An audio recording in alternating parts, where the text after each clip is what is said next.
Assalamualaikum good people. Welcome back to Ashraf channel. Okay, macam kau tengok kat thumbnail lah kan. Aku ni, bukan nak kata annoying lah, tapi lato-lato ni. Aku tak pernah main lagi setakat ni. And aku pun belum nampak lagi orang main depan aku. So, lato-lato ni apa benda namanya? Apa benda datang dari mana? Lahirnya dekat mana? Kan, kali ni kita nak cerita dengan korang. And nak cerita juga dengan korang, kau tahu tak, yang dah pernah ada dah negara yang mengharamkan lato-lato. And ada juga negara baru yang baru saja mengharamkan lato-lato. Sebab apa? Sekejap lagi kita akan kupas. Korang layan video ni sampai sudah. And korang boleh komen lah apa korang punya thought about lato-lato ni. Okay, dekat bawah. So, jangan lupa tekan like, subscribe juga, hit bell notification. Kita layan intro macam biasa. Roll it.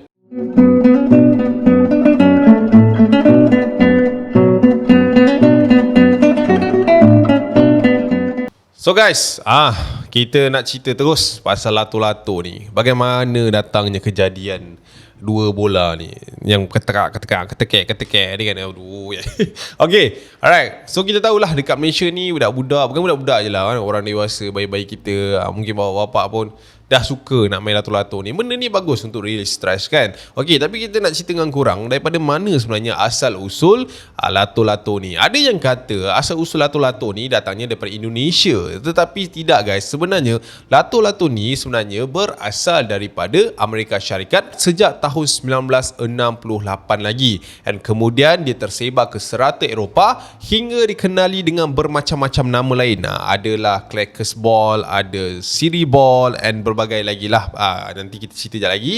Dan permainan ini juga dikaitkan daripada Amerika Syarikat yang diinspirasi oleh Eskimo Yo-Yo, yakni mainan tradisional budaya asli di Alaska. Versi yang lain lah dikaitkan juga dengan terinspirasinya daripada senjata memburu di Amerika Selatan. So itulah dia guys, kalau kat US macam itulah. Tapi kalau kat Indonesia pula, lato-lato ini first kali dimainkan adalah di Makassar. Pada awalnya nama ini bukan disebut sebagai lato-lato, tidak. Nama permainan ini lain. Alright. Sebenarnya nama lato-lato ini diambil daripada bahasa Bugis Makassar yang bererti bunyi benturan dan berubah menjadi bunyi kato-kato di sana. Aku pun tak faham, tapi itulah bunyi dia. Kato-kato, bukan lato-lato tapi kato-kato. Tapi berbeza di Kalimantan Timur yang dikenali sebagai namanya kletokan. Ya, ini kletokan pula. Kalau kamu pergi ke Jawa Timur, kletokan. Enggak sama deh. Selain itu, bola itu juga dia ada material yang lain guys. Bola itu pernah diperbuat daripada kaca, akrilik, plastik dan juga kayu. So material yang sebelum-sebelum ni agak bagi akulah ada yang selamat, ada yang tidak. Tapi kalau kau nak tahu, macam aku cakap tadi, ada 3 negara besar telah pun mengharam pemain lato-lato ni, and antaranya adalah seperti berikutlah.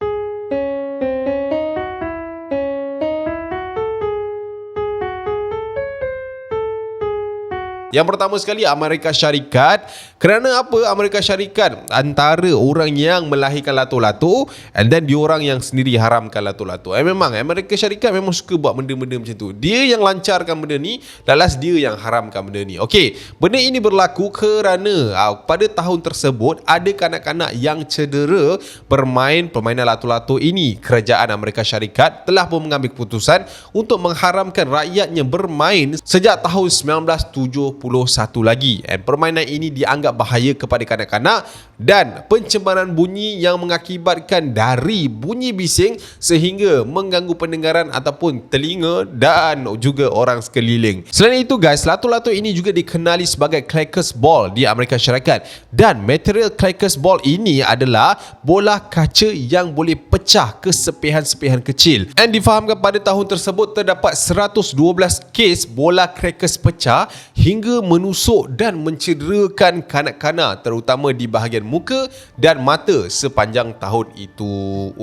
Dahsyat. 112 kes banyak kan. Dan disebabkan angka yang membimbangkan itu juga, negara telah pun memutuskan untuk mengharamkan penjualan Clackers Ball ini secara paksa dan terus pada awal 1971 oleh Badan Pengawasan Obat dan Makanan ASFDA kerana mainan tersebut berbahaya dan dipercayai mengandungi bahan kimia selain mudah pecah, terbakar dan juga mempunyai kesan radioaktif. itulah dia, Amerika Syarikat. Dia takkan tak tahu kan, masa dia nak buat benda Allah ni takkan dia tak tahu, betul tak? Benda ni kaca, bahaya kan, tapi tak tahulah. Dia yang buat, dia yang haramkan. Tapi tak apa, negara yang kedua guys yang telah pun mengharamkan lato-lato ini adalah negara England. Permainan lato-lato ini sebenarnya sudah lama dilarang di England sejak daripada tahun 70-an lagi kerana ia dianggap seperti senjata. Dan pada masa itu juga ramai kanak-kanak di sekolah telah pun mengalami kecederaan terutamanya di bahagian lengan dan juga muka. Sampai ada yang tak silap aku patah tangan tau, berbunca daripada bermain lato-lato ini. And sehingga pada satu hari ini pernah berlakunya pergaduhan besar di sekolah tersebut akibat daripada permainan clackers ataupun lato-lato ini. And ada juga aku dengar yang terdapat juga murid-murid yang menggunakan clackers ini ataupun lato-lato untuk memuli pelajar-pelajar yang lemah kerana alat clackers ini sebenarnya adalah bola sejenis besi yang ketika itu juga digunakan oleh pegawai polis di sana untuk menangkap penjenayah terutamanya ketika mereka sedang berlari. Tu aku tak tahu macam mana rupa dia. So mungkin benda tu berat, dia baling kat penjenayah tu tersadung, jatuh. Mungkin macam itulah. And 3 tahun kemudian guys, permainan tersebut telah pun dimasukkan di bawah Akta Child Protection and Toy Safety Act yang melarang penjualan mainan yang dianggap berbahaya. Meskipun lato-lato bukan makanan ataupun ubat, tetapi ia tetap berkait dengan keamanan mainan di negara itu. Mainan pun ada keamanan dia guys. Nampak? Bukan biasa-biasa dia orang buat, bukan suka-suka. Alright. So negara yang ketiga adalah Mesir. Okay, nama lato-lato yang dipanggil sebagai sisi ball di Mesir. Dekat sinilah titik punca masalahnya. Kerana apa? Kerana Mesir melarang rakyatnya bermain lato-lato sejak daripada tahun 2017. Kerana nama sisi ball tu sendiri dianggap seperti menghina ataupun menghejek Presiden Mesir iaitu Abdul Fattah al-Sisi kerana ia seperti merujuk kepada alat kemaluan Presiden Mesir tersebut. Dikira macam overthinking sikit lah kan. Benda tu kan macam mainan je, yang difikir sampai kemaluan tu kenapa? Tapi tak apa guys, alright. Tapi kalau korang nak tahulah, waktu tu kes tu memang mendapat perhatian seluruh jemaah menteri lah, terutamanya Menteri Perdagangan ketika itu. Aku tak ingat lah apa nama dia, akhirnya Menteri Perdagangan Mesir lah kan. Dan pada September 2016, beliau telah pun mengarahkan supaya peniaga menukar nama jualan ataupun kalau tak nanti dia kena denda lah. Bukan dia kena denda lah, peniaga-peniaga tu kena denda. Nampak? Sampai tahap macam tu sekali, kena tukar branding. Kalau tidak kena denda lah kan. Right, tapi guys, malangnya arahan itu tidak meninggalkan impak yang besar kerana masih terdapat peniaga yang menjual crackers ataupun sisi ball ini. And ada juga beberapa kes kecederaan yang melibatkan sisi ball. And selepas diorang dah kaji semula, menteri dah bincang itu ini, dah meeting apa semua cantiknya, beliau telah pun membuat keputusan untuk mengharamkan secara terus permainan sisi ball ini pada Jun 2017. And yang terbaru guys, Perancis telah pun mengeluarkan statement bahawa permainan lato-lato ini tidak akan dimainkan di negara mereka disebabkan aktiviti-aktiviti vandalism tak silap ajab. Dan menurut Menteri Keselamatan kat sana, mereka cuba untuk mengawal supaya benda ini tidak menjadi senjata untuk mana-mana orang yang mungkin nak buat jenayah ke apa kan kat sana. And diorang anggap benda ni adalah satu revolusi baru, macam mana kata, satu permainan revolusi baru yang boleh mendatangkan kecederaan ataupun ketidakamanan negara mereka. Perancis pun lately ni ada keluar satu statement lah, tapi Indonesia steady. Alright, so kita cerita pasal fun fact ataupun apa benda yang aku rasa kelakar lah pasal lato-lato ni kan.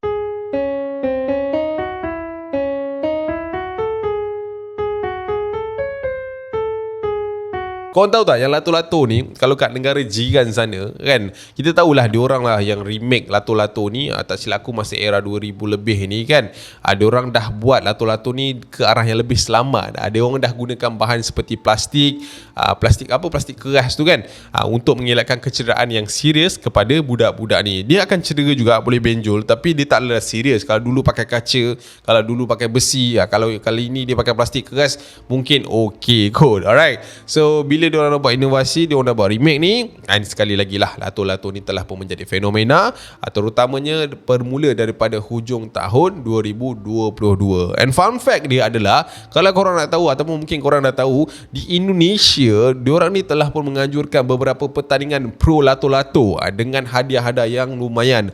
Aku ada tengok dekat TikTok, budak tu nak menangis, duk hayun tangan kan, lengoh. Tapi itulah, menang-menang dapat motor.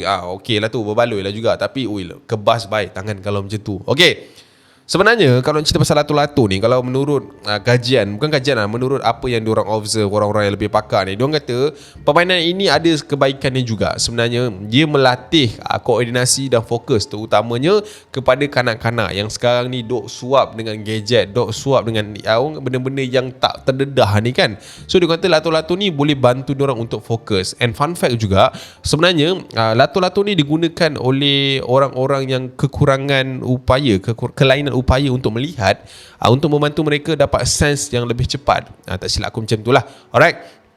So dia ada, orang kata apa, pro and cons dia dekat sini lah. Tapi macam mana pun, untuk elak kecederaan, ayah-ayah, mak-mak, pantaulah sikit anak-anak tu ketika bermain lato-lato. Kalau dia main seorang mungkin okey kan, tapi budak-budak biasalah dia berasa, budak-budak yang kecil lagi yang tak faham lagi, sekejap lagi dia hayun dengan kepala abang tu, habis apa tak hasil, benjol, berdarah, pergi klinik tak. Dan jadi susah lah kat situ sebab anak-anak yang terlalu kecil ni sebenarnya dia belum stabil lagi fungsi koordinat dia. And bagi aku mungkin tak, koordinat tu nak pergi tempat je, fungsi koordinasi, koordinasi. Alright, so mungkin tak sesuai. Anak-anak ni ada yang boleh, ada yang tak boleh lah. Alright, okay. So benda-benda macam ni bagi aku, ataupun bagi observation yang lain, aku pun bersetuju bahawa permainan lato-lato ini sebaiknya dimainkan oleh kanak-kanak yang berumur 8 tahun dan ke atas. Macam itulah cerita dia. Tapi itulah, nak cerita banyak pun, saya ada masalah sikit dengan lato-lato ni. Saya agak annoying sikit dengan bunyi dia kan. Sebab yelah, tak tahulah, lain orang lain cara kan. Tapi mungkin kalau korang nak buat benda ni sebagai hobi ke apa, I have no offense. Aku cakap je dah. Sebab aku tak main lagi tu, aku rasa annoying. Kau bayangkan kalau aku dah main, mesti aku suka punya. Macam tu lah, jangan benci lama-lama cinta. Right, so itulah dia, kita nak borak pasal lato-lato ni. Kita agak fast pacing sikit hari ni, sebab kita nak bagi tahu korang lah yang lato-lato ni asalnya daripada mana, cerita dia bagaimana, negara mana yang dah diharamkan. Kau rasa acak dia terbaca juga, diorang ada bagi tahu yang Malaysia MACB nak ke arah mengurang ataupun cuba mengawal secara ketat permainan lato-lato ni. Sebab dah ada a few case yang patah tangan, pecah kepala, bukan pecah kepala lah, benjol kepala, disebabkan permainan ni. Nampak macam kecil kan, tapi it will getting serious lah kalau kita tak pakai dia dengan cara yang baik. Sebenarnya semua mainan pun lebih kurang je kan, asal dapat jaga, dapat pantau, insyaAllah semua okay. Okay guys, kita jumpa di video akan datang. I hope you guys enjoy dengan this information. Korang boleh share kat TikTok, kat Instagram, okay. So kita jumpa di video akan datang. I see you when I see you guys. Assalamualaikum. Bye.